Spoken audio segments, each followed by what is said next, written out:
Everyone, welcome back to another video. Today is a full review and this is from the new release of Dusita Paris, and Passara has released a new one called Moonlight in Chiangmai. I've actually been to Chiang Mai in Thailand myself, so I'm familiar with the place, and this is the painting that she drew or painted herself. I guess a little inspiration for the fragrance there, so you can see the artwork behind, which is lovely painting, very talented. And I did purchase a 2ml sample from the website myself, but when the package arrived, Passara actually gave me a cheeky little upgrade and I got like I don't know what size this is, maybe a 15ml little travel spray, so thank you. I did meet her in Italy and she's lovely, she's a wonderful person. So yeah, we'll get into the full review of Moonlight in Chiang Mai. This is an eau de parfum. And the poetry that goes along with this is: our understanding comes not because we are on earth together, but because we are under the same heaven. When you first apply this one, you get this sweet fruitiness straight off the bat. And this sweet fruitiness is yuzu. Funnily though, it is yuzu, but it kind of reminds me slightly of apple as well. So I get kind of a watery apple-like vibe, and this kind of rounded sweet yuzu note. There's no apple in there, but I just get the impression of apple. But this lovely kind of sweet, watery fruitiness is what you get. There is also a little bit of nutmeg. So nutmeg is kind of like a warm woody spice. You get a little bit of that paired with this yuzu note. So the opening is sweet and fruity and comes across a little bit watery on my skin. There is night blooming jasmine in here, and the jasmine on my skin isn't massively strong. I don't think it's like a huge note. But you do get this kind of soft, kind of very light petal-like white petals. You get a little bit more of the fleshy kind of petal feeling. It's not indolic or dirty in any way, actually very clean. But that part to me is a little bit more subtle. I get a lot of yuzu as the main kind of opening. The mid transitions into a little bit of this kind of soft, creamy-like white floral of the night blooming jasmine, with this teak wood accord that Passara created herself.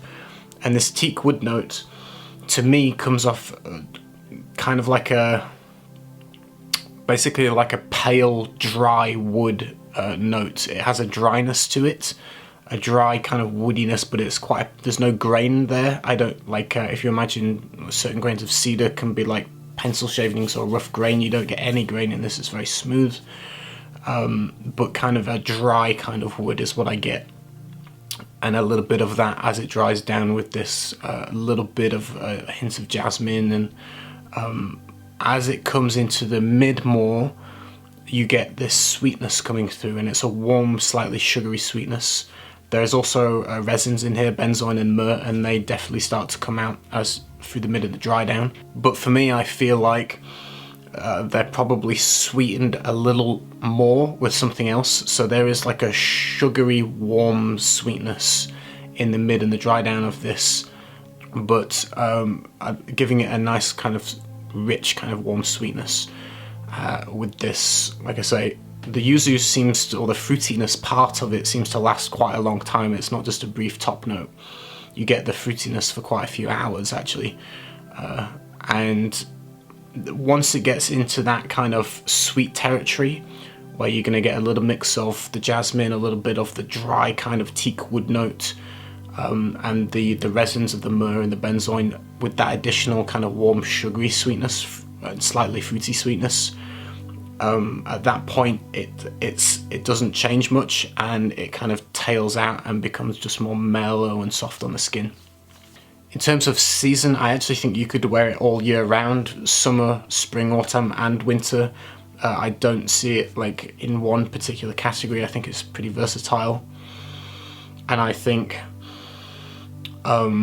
Maybe comes off a little bit more casual for me, but you could probably wear it to any occasion.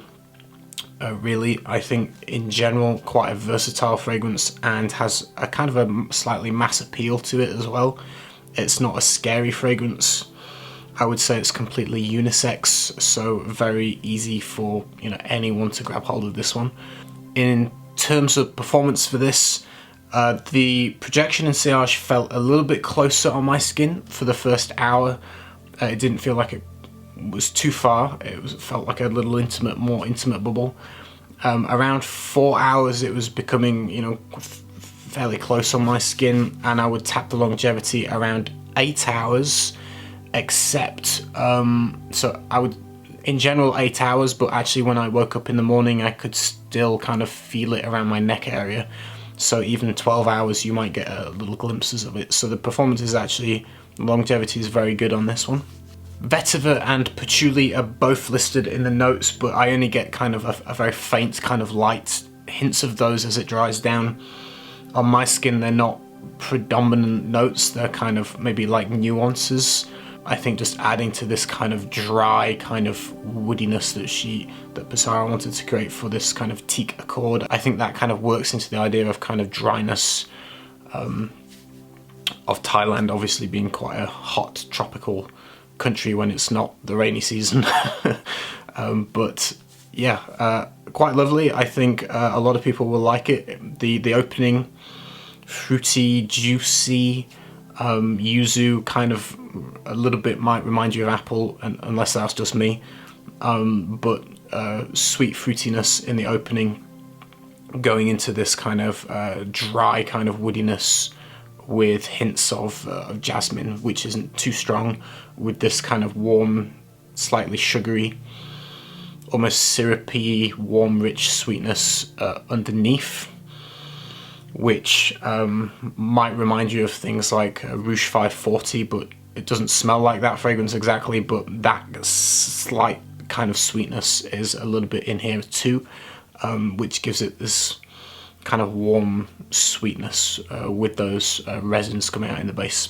Like I say, I have actually spent time in Chiang Mai myself, and I went on a trek through the forests there in Chiang Mai and slept in like a I don't know what you would call it, but a very small village in the middle of the jungle, basically, in like wood huts, and you can and the locals are like harvesting rice, panning rice and things like that, and very cool kind of trekking, and there's elephants in the forest and things, and so you have the clear sky at night where you see, you know, the night sky, and so this, I can definitely get the vibe of the imagination of being out in Thailand with the moon in the sky at night, and there's forests around, and elephants off in the distance. And you can picture that with it as kind of a romantic idea behind it, which is nice. That's it. Hope you enjoyed the video. I think it's a solid release.